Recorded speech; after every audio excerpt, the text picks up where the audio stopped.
So the question is, do you have the clinical evidence you need to support regulatory approval of your medical device? If you're somebody who's grappling with that question, then hopefully this webinar will help you find the answers. I'm Paul, CEO of Mantra Systems, and we spend all day, every day, helping companies overcome regulatory approval challenges for their medical device. And a recurring theme is in relation to clinical evidence. Either companies don't have any evidence for their devices, or even worse, they do have evidence, but it's the wrong type, and it's not going to help them get approval. So I'm really pleased to be joined today by Sue Kemp, who runs Evistrat Consulting, and Sue's professional focus is on clinical strategy development, which is exactly what you need to avoid falling into this trap. So hi, Sue. Thank you very much for joining. Thank you for having me, Paul. Thank you. No, it's a pleasure. So let's start off with a bit about yourself, and we'll segue from that into, I think, what has to be a very important question, which is what actually is a clinical strategy? Sure. Well, yeah, so I've been in the medical device industry for nearly 25 years now, and the last 15 of those years has been in clinical research. Predominantly, I've had responsibility for clinical evidence to support product portfolios, and that's been across a number of therapeutic areas. And I guess the main focus of my work has been in working with product development teams to help develop clinical strategies and then go on to execute on those strategies. So overseeing the clinical trials and other means of gathering clinical evidence and putting that together so that it helps the commercialization goals of those for those products. Fantastic. So you're well versed in this space, I think it's fair to say. And what would be your response to that basic question? What actually is a clinical strategy for anybody who's sitting there thinking, I don't even know what they're talking about? So for me, a clinical strategy is a plan that enables you to gather the necessary clinical evidence or data that meets the evidence requirements of all your stakeholders. And fundamental to that is knowing what your commercial goals are for the product. So it's not just can we get a certain regulatory approval, but it's can we get a regulatory approval in these markets, that market over there, that market over there, and can we also sell it effectively? So you're taking into consideration the pricing strategy, you're taking into consideration the reimbursement environment in those markets, and you're also taking into consideration the competitive environment. So who are you up against? Are you trying to go in as a Me Too product? Are you trying to go in as a superior product and get extra claims above and beyond your competitors? And all of that needs to be brought into the melting pot at the start of the discussion so that you consider all of that and plan your clinical development plan as effectively as possible and as efficiently as possible to meet all those evidence needs. Fantastic. So from that, you can see a contrast with what's actually quite a common approach, which is we'll solve one problem at a time. And okay, at some of those steps, we'll need some clinical evidence. So we'll generate it there and then. But the lack of focus on an overall strategy means potentially that these individual activities are not connected together and they're not working towards a final goal. And I suppose the other side to it is in a way, what is the point in getting regulatory approval if you don't have a plan and a basis to actually sell and commercialize the device? Absolutely. And these discussions now, procurement discussions, are very much evidence-based. Yeah. Okay, so from your description then, it sounds like the ideal is that planning towards a clinical strategy almost starts on day one. I think, yeah, the way I look at clinical strategy is it's very much it's almost a twin to the regulatory strategy. It's not the younger sibling that comes 4 or 5 years down the line. It needs to be kicking off at about the same time. Once you've got that basic understanding of what classification your product is, that I think is when you can start talking about your clinical strategy and thinking that through. And I guess obviously what evidence you need from a regulatory perspective is very much driven by your classification. And then all of those other inputs that I mentioned need to be brought in as well. But I think from coming back to the regulatory needs, Paul, what do you see as the sort of driving need in the clinical evaluation plan? How does that look? Yeah, I mean, I suppose this is where the regulatory piece is a vital part of, but a subset of that broader spectrum. But really, when there are issues with clinical evidence, it's the clinical evaluation that finds it. So in the clinical evaluation plan, one of the things that we're doing is we're drawing in the results of a state-of-the-art review, which is really the step before the clinical evaluation plan. And what we're looking for in the state-of-the-art review are safety and performance objectives. So these are measures of how well everything else is doing a particular job and how safely it's doing it, and reducing those to numbers. And they then become target values for the device under evaluation. And this is where it ties into clinical strategy, because they might be obvious, but they might not be.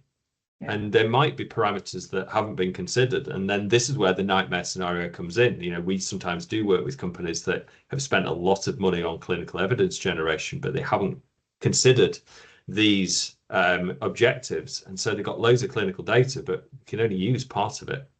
And they've still got gaps left. So that strategic component, thinking what will we need at some future time, that's what's missing. And where the work that you do can make such a big difference. But I think the other side to it, and you will definitely see this as well, is in relation to the intended purpose. I mean, whether you can develop on that point. Yeah, so the intended purpose is fundamental to all of it, really, because your intended purpose is the what's this going to be used for. But that then speaks to the rest of the labelling and so on. So it speaks to the IFU. And the IFU is not just the what, but it's the who's delivering it, and who's it used on. So which type of HCP?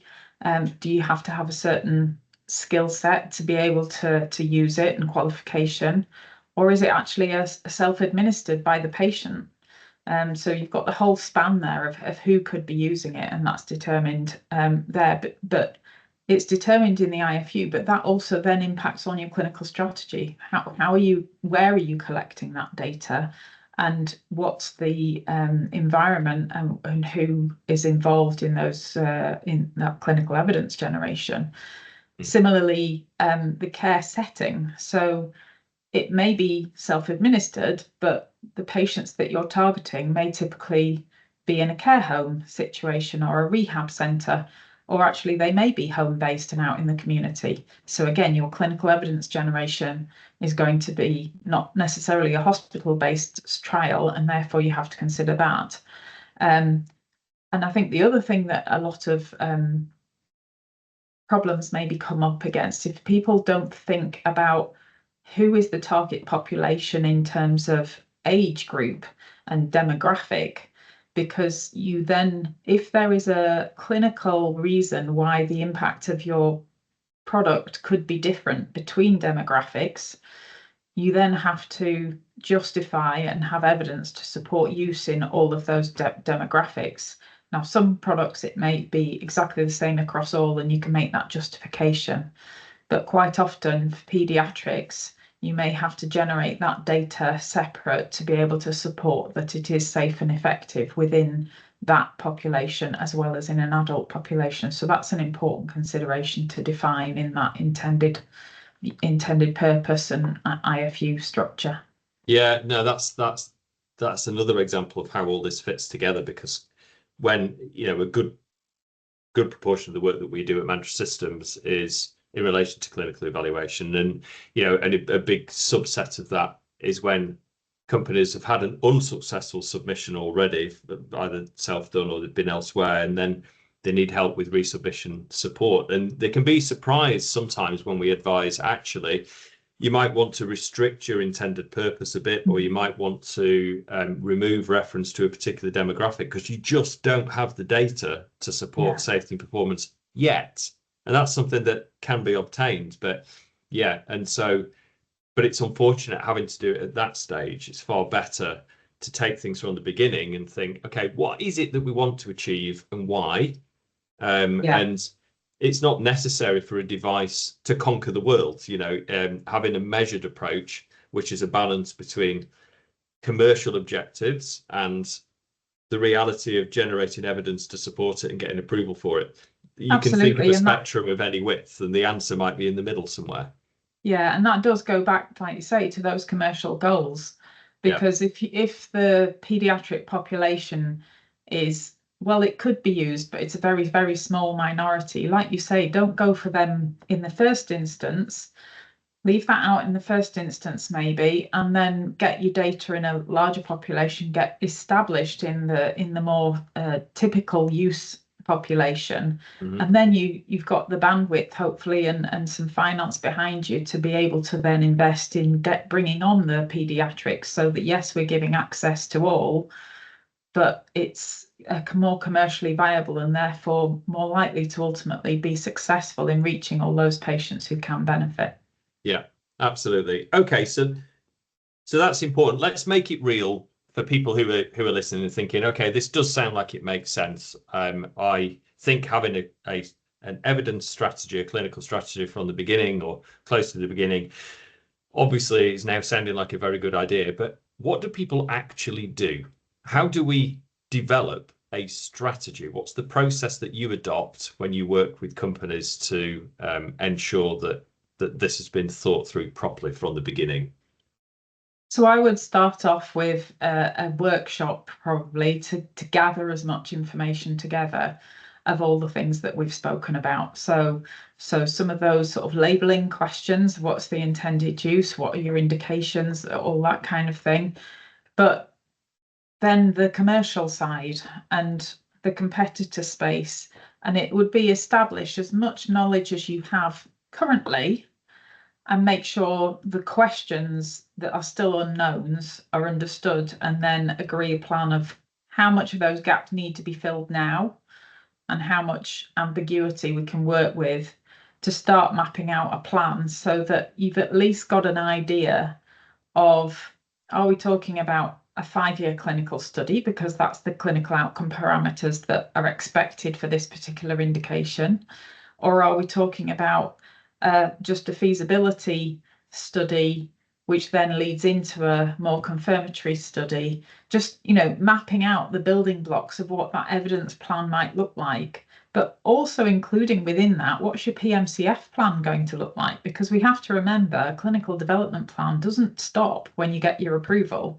It's a lifetime of evidence generation, and so planning that far ahead actually enables you to make it a tied together plan, so that it all is as efficient, hopefully, as possible. Yeah, that would be my starting point. Yeah, and it makes so much sense, doesn't it? I can't think of any other sector in which it would be commonplace for people to disjointedly conduct multiple activities over multiple years that have £100,000 price tags upwards without a coherent plan sitting over all of it. And yet, unfortunately, that is what happens, because problems only reveal themselves piecemeal. But yeah, hopefully what's coming across from this discussion is that there is an opportunity to avoid that, and it's by engaging the right expertise early on to develop a coherent plan. And ultimately, as somebody who leads a company that is active across the medical device space and focused on helping those companies get compliant with the regulations, especially the EU MDR, if the right evidence has been produced at the right time, then our job is made so much easier, because ultimately it all boils down to evidence. And then when it comes to the phases after initial approval, commercialization, discussions with buyers, the right evidence, economic evidence, performance evidence is in place, and it gives them what they need. So I think that makes a huge amount of sense. So we've covered a lot of ground. Any final words from your side for anybody who is thinking about what steps they can take next? No, I think just, I'd be very happy to hear from anyone who's looking for any guidance in this space. And yeah, just, it may seem like you've got a lot on your plate, juggling all the things that product development involves, but I would just advocate that clinical needs to be one of the sort of cornerstones of that, rather than being an afterthought when you think you're ready to get to a trial. Absolutely, I would agree completely. So you can tell from this discussion that Sue and I work closely together. We may have separate businesses, but that's irrelevant really, because we're in the same space and ultimately we have the same objectives, not only as each other, but as our customers, which is right evidence, right devices in market, selling well, supported by the evidence they need and with all the right approvals in place. So thank you very much indeed for your time today. It's been a pleasure speaking Absolutely. with you. And we'll put some contact details in the notes accompanying this video. So thank you, everybody, and we'll see you next time. Thanks, Paul.